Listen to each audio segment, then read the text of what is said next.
This is Creating Your Encore Career and Becoming a Silver Entrepreneur with your host, Lynn Freest.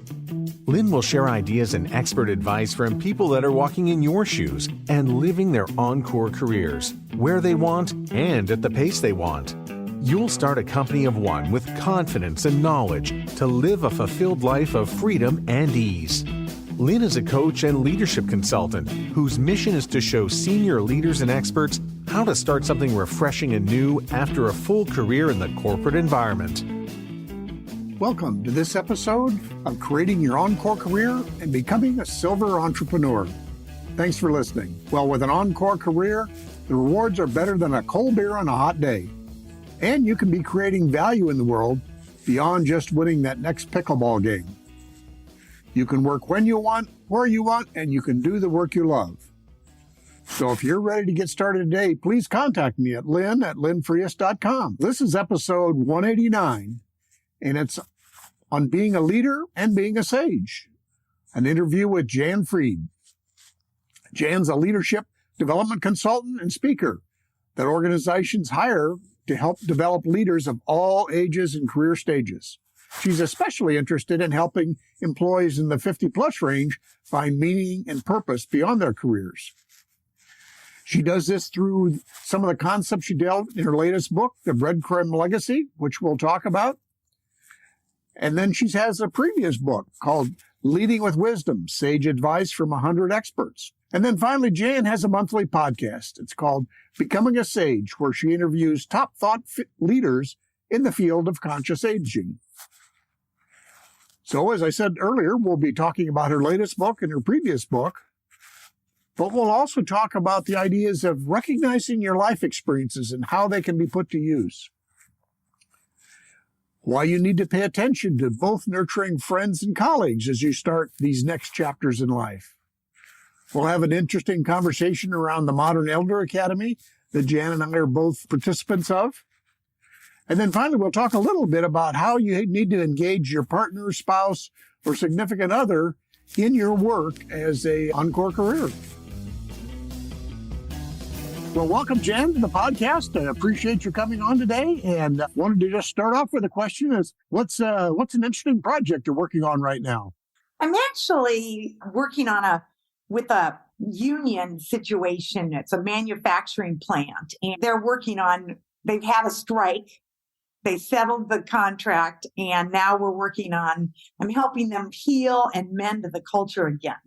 So that's my latest big project. And it's something that I consider myself a culture person. So it's something that I believe strongly in. And I really hope I can help this organization. So thanks. And I'm honored to be here.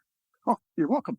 And you strike a chord. I spent about 40 years doing work with labor relations. And I've been through those experiences where it's a challenge to put it all back together after there's been some disagreement. So yes, yeah, definitely major disruption. And this is going to be a challenge for sure. So it's a growth opportunity for everyone. I wondered if you could just talk about your business, the things you've been doing. I know you have a wonderful history of teaching people and leaders. Great. My first career was teaching management and leadership to undergraduates. And I only did that for 30 years. And after 30 years, I decided I want to practice what I'm preaching. So I joined a leadership development firm. I'm really self-employed, but I'm affiliated with an organization, and they're actually helping me. I've got some teammates who are helping me with that other big project. Mm-hmm. But the last 10 years or so, I've really enjoyed speaking. I do some personal coaching, facilitation, and I really do love that a lot. And I love the flexibility too. So I'm not as tied down as I was when I was full-time teaching. Mm-hmm. Sure. So your book, A Breadcrumb Legacy, I'm really intrigued by that. And I'm sure my audience is too, subtitle is How Great Leaders Live a Life Worth Remembering. I'm sure a lot of my audience is interested. What are your thoughts and what prompted you to write the book? Okay. Well, it's my sixth book. It's only my second one where I'm the sole author. The others were co-authored. And the others mainly had to do with higher education. But the last two are leadership focused. I had a book come out in 2013 called Leading with Wisdom, Sage Advice from 100 Experts. Mm-hmm. And then this book is called Breadcrumb Legacy, How Great Leaders Live a Life Worth Remembering. But I want to tie them both together because I'm looking at your office, and in your office, you have a giant sign that says Encore Career. And one of the things that I want to talk about a little bit is I've been involved with this organization called Saging International. Saging is SAGE-ING. And their website is saging.org, again with a hyphen. And I've been involved with this organization since about 2004 or 5. And I'm actually certified as a saging leader. And saging is just a fancy word for positive aging, conscious aging, being very intentional. But we talk a lot about encore careers or what to do after your main career. And I would say that right now I'm in an encore career because my first career was teaching full-time at the college level. But I look at work as, my definition of work is contribution. Mm-hmm. So an encore career does not necessarily mean that it's paid, or it doesn't mean that it's full-time. So it could be part-time, it could be volunteer. I'm very much into this whole idea of encore career. In fact, you're probably familiar, Lynn, with Mark Friedman. Mm-hmm. And he started the Encore Project or encore.org. And I interviewed him for my Leading with Wisdom book. So I'm very familiar with his work, but these books go together because saging, leading with wisdom, each chapter is based on interview themes that emerged after I analyzed the qualitative data. And one of the themes was that leaders live their legacy. And that was a theme in a chapter that really resonated with people. So I decided to do a deep dive into legacy work. And legacy work is a big part of becoming a sage.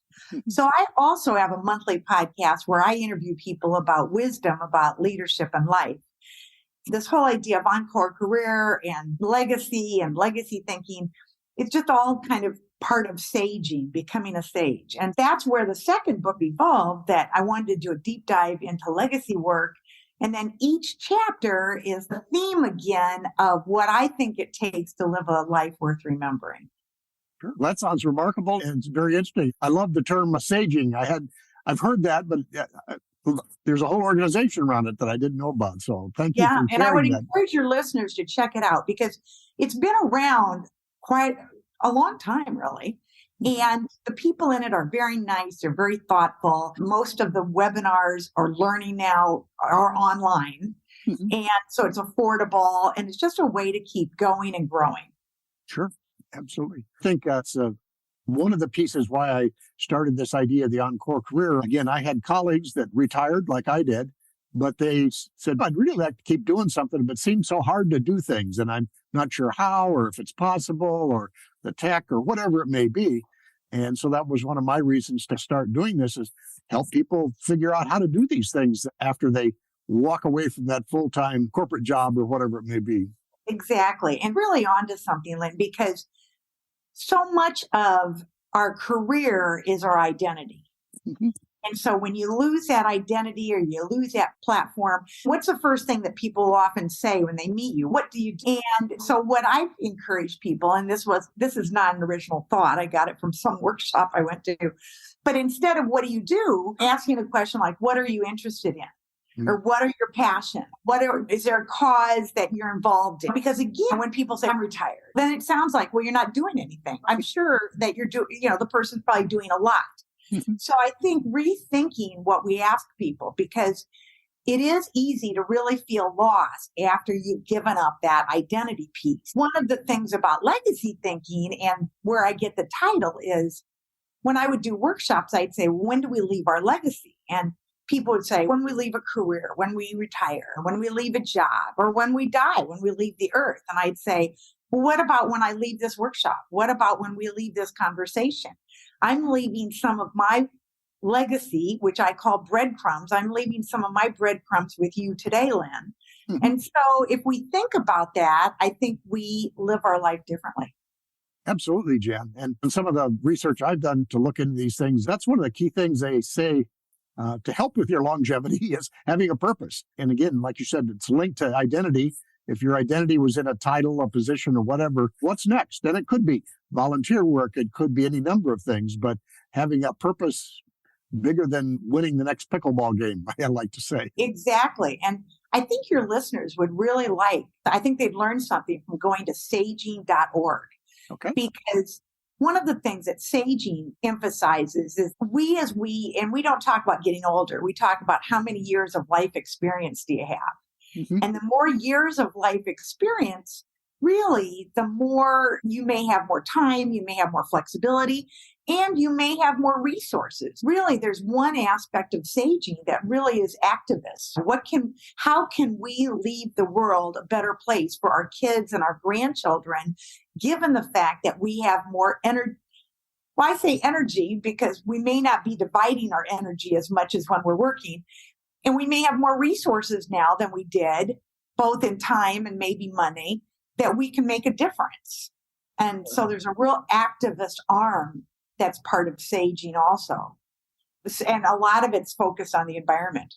Sure. And again, some of what I've seen is in my looking around at these things is we're living longer, we're living healthier longer. And quite frankly, as I've said many times, is that the economy actually needs us to participate because people over 65 will represent 20% of the workforce before long. Absolutely. So it's one of those things while we may step away from full-time corporate work or something like that, the world can't have us step away from everything. We really need to keep contributing. That's right. We need to contribute not just for the betterment of society and the world, but for ourselves too, as you pointed out. I would say I read a statistic just recently that's really sad that because of the opioid crisis and because of COVID, that the average life expectancy has gone down a couple of years. And that should get our attention. But you're right. Research says that people who have a purpose, a reason to get up in the morning and feel like they have meaning in their lives tend to live an average of 7 years longer. Yeah, I've read that research too. And it's an amazing statistic because that's a real thing and real important to us. Yeah. So. And I also like to point out that it says that people who have a partner, people who have a companionship live longer too. Mm-hmm. So I think that's important because people lose their spouses. Divorce rate is very high, particularly for people over 50. The divorce rate is higher than average. And there are a lot of single people in the world. But I think finding someone who's a companion, doesn't have to be marriage, but someone to do something with, loneliness was an epidemic before the pandemic. Mm-hmm. And so that's only increased. So finding companionship, I think, is really important for our health and well-being. Yeah. And when I propose to help people start their Encore career, I always tell them I'm going to do it in the context of a peer coaching or a group or something like that, because I think one of the other things that people say when they leave that full-time job is they miss all the people. So it could be in this new role, you need to find a new group of friends that are out creating something, maybe not the same as yours, but I belong to these peer groups too. And it really keeps you alive and keeps you energized. In fact, a woman just had a posting on LinkedIn that I know that she said that's exactly why she goes to these things, because otherwise she's just in her own head and it holds her back and you end up thinking all kinds of wild stuff. But you get with a new group of peers that are all creating, it really helps you create yourself. Exactly. No, that's very good advice. Yeah. When we talk about the breadcrumbs, what are some of the practical steps that people can take as far as leaving that legacy? Okay. I'll just kind of give you an overview of the book. And I will say that on my website, which is jannfreed.com, 2 N's and 2 E's, there's a discount coupon. There's a 20% discount coupon that if you enter a code, you can get from the publisher, not Amazon, but from the publisher. And so I like to emphasize that. But I'll just give you an overview and then I'll tell you how the book is structured. One of the first chapters is why get up in the morning. So this is all about purpose and meaning. Mm-hmm. And another chapter is called Drop Your Tools. This is about learning and unlearning and how we have to develop a growth mindset. And we have to keep, what I say, going and growing. Mm-hmm. Next chapter is Become a Nobody. And this is really about ego, because so much of our life we strive to become a somebody. Mm-hmm. But as we get older, it's really not so much about us, but the difference, the impact we're making. And that's really, so I call it Become a Nobody. The next chapter is Death Through a Different Lens. And this is about embracing one's mortality, that when you learn how to die, you learn how to live. And if you can get over that fear, you really are free to explore and grow and experiment. The next chapter is Who Will Help You Move the Couch? And this is all about relationships. Mm-hmm. And as you said, as we get older, as we gain in life experience, I mentioned divorce and people die, people move, we leave our friends at work. If we leave the workplace, it's harder to make friends because so much of our life is structured around life stages. And what I like to say, most of the time, our friends are front end loaded. We meet friends through our kids. We meet friends through college, through high school, college. We get married, we have kids. Even if we don't have kids, our high school friends, our work friends. And then we often leave a lot of that behind. So we're not just empty nesters, but it's real easy to feel empty nest, empty zest, empty desk, and relationships. That longitudinal study done by Harvard over decades, you could summarize that in one word, that people miss a lot of things, but it's all about relationships, and they miss relationships.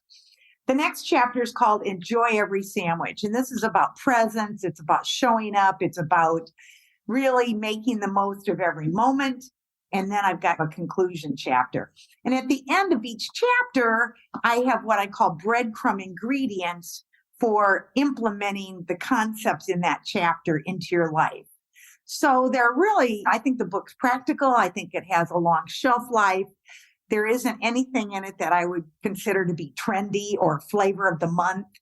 It's really ancient wisdom made practical. Yep, absolutely. I read a book every day called The Daily Stoic, and they describe problems with people, and those problems with people have been the same for about 2,000 years. So it's yeah. Now, is that part of? Or do you follow Ryan Holiday? I just have his book, and I'm on about my third trip through that book, just, again, reading those notes every day. And he's a very smart young guy. So, yeah. Your discussion with your book, too, all reminded me of a quote that I guess it's attributed to Gandhi was, learn like you'll live forever and live like you'll die tomorrow. It's that. Yeah. Let's have the long view, but recognize that you're not in charge. Yeah. That's true. That's very true. You also remind me of a thing, again, when I talk to people, I say, you want to remember your mastery. There's things you have great value you've added in life. Honor those and hold on to them. They're of value now, but also you have to be an intern. You have to be an apprentice. You have to learn things. So it's a dual thing. You have to acknowledge that you got value to provide, but then also be willing to learn from people. Are you familiar, Lynn, with Modern Elder Academy? Yes. Okay. Yes. So Modern Elder Academy. So Chip Conley is one of the co-founders, and he wrote the foreword to my latest book. Oh, okay. And I got to know Chip a few years ago. I interviewed him for my podcast. I went to Modern Elder Academy in Baja last July, and he was there. I wanted to make sure that I could meet him in person because we've been doing a lot of Zoom. So I'm an alum of Modern Elder Academy, and one of my goals would be able to be an adjunct faculty there every now and then. So we'll see. He brings in some very high-powered people, so it may not be achievable, but that's okay. But he's a very wise and nice guy, and I would advise your listeners to sign up for his free daily. He calls it wisdom. They're free and they're daily, and honestly, I think he's one of the smartest guys I've ever met. He's just very good with words. He can just cut to the chase, and he can say things in a way that you remember. Yep. And I would encourage your listeners to check that out too if they're not familiar with that. I've been involved with them since last year. I took their online courses on transition and purpose. Sure. Excuse me. And I was introduced to them when I read Chip's book, Wisdom at Work. And again, it's a marvelous community of people, all kinds of great ideas there. So yes, I've encouraged people and will continue to share things from the work that they do. Yes, good. You and I are in the same space. What are some of your favorite either websites or newsletters books or resources you share with people? There's a variety of them. My kids always, or I tease my kids that their legacy is going to be my business book library, and they're not impressed. But I have quite a library too. When you're into this topic, it's like there's just always something. Yeah.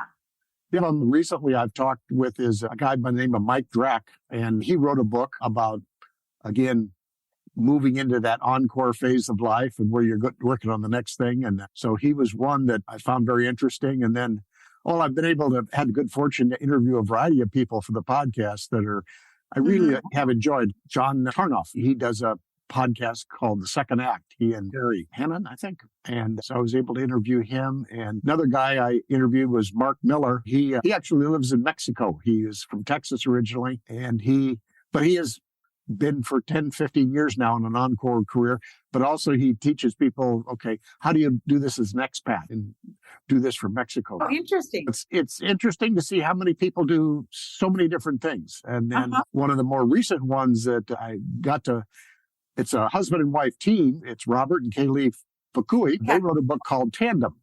And that was how do entrepreneurs and their spouses make things great. And so it's a husband and wife team, and they're just a marvelous group of people. So I've enjoyed getting to know them. And but that's another piece. Often, if you start your Encore career, your family or your spouse or whatever, it may seem very strange to them what you're doing because that's not what they're used to. Things like what Robert and Kaylee have said is, I think, how do you keep on the same page? And being an entrepreneur or starting a company of one is not an easy task at any time. And so how do you... That's a very good point. Yeah. And I stress when I'm coaching, particularly when I'm coaching individuals, I kind of coach couples for the same price as the price of one. Because I really believe strongly that couples, the significant other needs to be on the same page and that people need to be having these conversations. Because if one person's growing in one direction and the other person's not even thinking about these things, people can grow apart. And as I mentioned earlier, the divorce rate for people age 50 plus is higher than normal. Okay. So I think it's really, as you pointed out, I think these conversations are really important to have. And so that's why I'm willing to coach two for the price of one. Yeah. Oh, that's wonderful. Yeah. I was going to think one of the other things that I've been involved with now for a couple of years is it's an organization. Now the title is Beyond Emotional Intelligence. But the woman who was originally worked with Daniel Coleman, but again, they're teaching skills. How do you become aware of yourself? How do you become aware of others? Manage relationships, have great conversation. So that whole set of skills, again, is sometimes it's always been useful to me individually. But I think in terms of starting an Encore career, again, you're in some new territory probably as this. You had your work life that created all your structure and probably the people you worked with. But now all of a sudden, hey, you're heading into new territory. You have to be a little more, aware of yourself and what makes you tick. But then how do I create these new relationships with people? No, that's a good point. Very good point. Yeah. So those are some of the interesting things and the people I run into so far. And then a gentleman by the name of Mike Kim, who I work with right now. He's a marketing guy. He's probably in his 40s, but younger, more tech savvy, and has helped me really join the online activities and some of the technology tech activities, as well as my history was as an engineer in corporate, so I don't know how to market myself, and that's his business. So he has really helped me appreciate how marketing works. Yeah. No, I think that's great. Chip, maybe you've heard him. He's on a lot of podcasts, Chip Conley, but maybe you've heard him talk about this, but he likes to use the word, I think he made it up. I think he created it, but mentor. Yep. That he believes you have to be a mentor and an intern. That you're teaching others and then you're learning. And I think that's a good way to look at life. That, my dad, he died in 2020, but he was 95 and a half. And he was the only, and I have 3 adult sons. He was the only one in the family who had an Apple Watch. And he just liked gadgets. And so he was a fast learner when it came to, he kept learning. He had an iPad. He could do spreadsheets better than I can on the computer. And he just loved that. And so my kids were like, oh boy, Grandpa's getting an iWatch or Apple Watch. And he was the only one in the family. He's still the only one in the family who had one. So. Yeah, Yeah. yeah. That's. I think I just saw a little quote the other day. Is that Frank Lloyd Wright? I think they said did a lot of his work after the age of 60 or something like that. It did a third of his work later on, and those things are true. Yeah. One of the guys I work with, who's 70-ish, like I am, he had a father who started a business at 90 and built it into seven figures by the time he was 95. And so, Oh, wow. Wow. I like to remember that Julia Child, I don't think she published a cookbook. I think her first cookbook, she was 59. Mhm. So I think that's good to remember because it's real easy to think, oh, these people, she'd been doing that forever. No, not really. Yeah, very good. Yeah, one of the other people I ran into through a Modern Elder Academy was Arthur Brooks. And he Oh, talked about that yeah. difference between, I can't remember, it's fluid intelligence versus crystallized intelligence. Yes. Your ability to quickly do a spreadsheet is one thing, and younger in life, your speed of work maybe is one issue, but later on, the accumulated experience you have becomes much more valuable later in life. And so Yep. it's That's very, acknowledging. I like his work and I like his podcast on happiness. And yeah, no, he's very good too. Yeah, it's always interesting to see, especially in this space, how many people are doing some really interesting things, and they're Mhm. not all in their 20s. No, it's great. Yeah. You have a podcast. I glanced through there. It sounds like you get some really interesting guests. So I encourage our audience to see the podcast. Any episodes you'd like to recommend that they start with? Yeah, that's a good question because I do blend leading with living. And these can be, again, my podcast can be found on my website. I also have a monthly newsletter where I kind of share tips and resources. It's easy to read, so it's not complicated. And you can just subscribe on my website. In terms of recent podcast guests, my last one was Shelley Paxton. Now, Shelley wrote the book Soul Batical. Soul Batical. So instead of sabbatical, it's Soul Batical. And she, this month, I think, is teaching at MEA. Okay. So she is invited to be an adjunct professor. And that was a very interesting, it's the last one I posted, Shelley Paxton. And she's very much a dynamo. And so our topic would be relevant to your audience. I think Shelley was also from Harley Davidson, wasn't she? She was from Harley Davidson, right? Yeah. She had a very high level marketing position and really felt like she was stuck and wanted to do something different. And she's in Chicago. So she's on Central Time like I am. I'm in Iowa. But that's a dynamite interview. Some interviews I have coming up that are going to be posted soon. I've already interviewed them, but they're going to be posted. One is Jen Lim. And she wrote the book, or she was business partners with Tony Hsieh, who created Zappos. Okay. But she wrote the book Beyond Happiness. Okay. And so I interviewed her. So, I weave in concepts of happiness and gratitude. One interview I liked a lot was with Christy Nelson, who is like the executive director of GratefulLiving.org. Yeah. And that was a great conversation that I liked a lot. So I would just encourage your listeners to go check out some of these things. My podcasts are 20 to 30 minutes and they're not longer than 30 minutes. And so you could listen to a couple or one on the treadmill and that'll keep you entertained. Sure. Thank you. That's great because it's both personally and from the audience, you always look to see a variety of viewpoints, and podcasts are a great way to find a variety of viewpoints. Yeah. I love to listen to podcasts when I'm driving. I'm not so good about listening to audiobooks, but while I'm driving. But podcasts I can follow. I think it's the conversation, the back and forth instead of just one voice. But yeah, no good. Yeah. I have a friend I met 7-8 years ago who's a podcaster. That's what he does, is he actually does podcasts for other people. And he said, just think of it, it's a 3-way conversation. It's between you, your guest, and one listener. And if you think of it that way, people will really enjoy the conversation. Yeah, no, I think that's true. That's good advice. So, well, Jann, any other things that I forgot to ask you about that you're interested in or would like to share? I just put a free download on my website that someone can, if they enter their email address, they can get a free download, which is like a mini workbook where I kind of talk about the main points in my book. I mentioned that I've got a monthly newsletter and then a monthly podcast, and they come out at different times. in the month. I can be found on LinkedIn. I post a lot, I share a lot of resources on LinkedIn. I'm on Twitter. I'm getting more active on Instagram. Mm-hmm.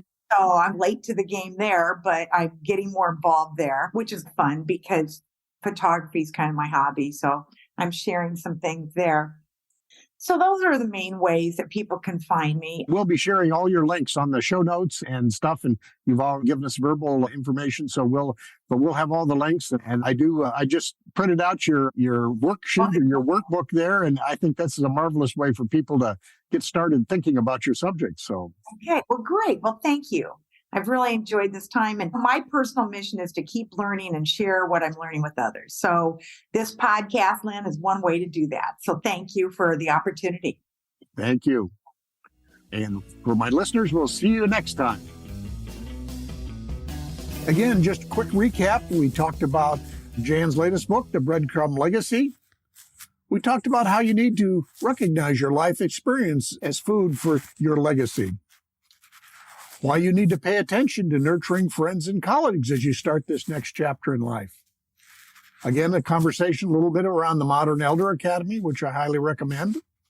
And then finally, the importance of engaging your spouse, partner, or significant other in your pursuit of an Encore career. We'll have Jann's contact information and the link to her book in the show notes. And remember, with an Encore career, the rewards are great. And you can be creating value in the world beyond just winning that next pickleball game. You can work when you want, where you want, and you can do the work you love. So if you're ready to get started today, please contact me at lynn@lynnfreest.com or head over to my website. You can sample a few podcasts and get on the email list. Thanks for listening, and we'll see you next time.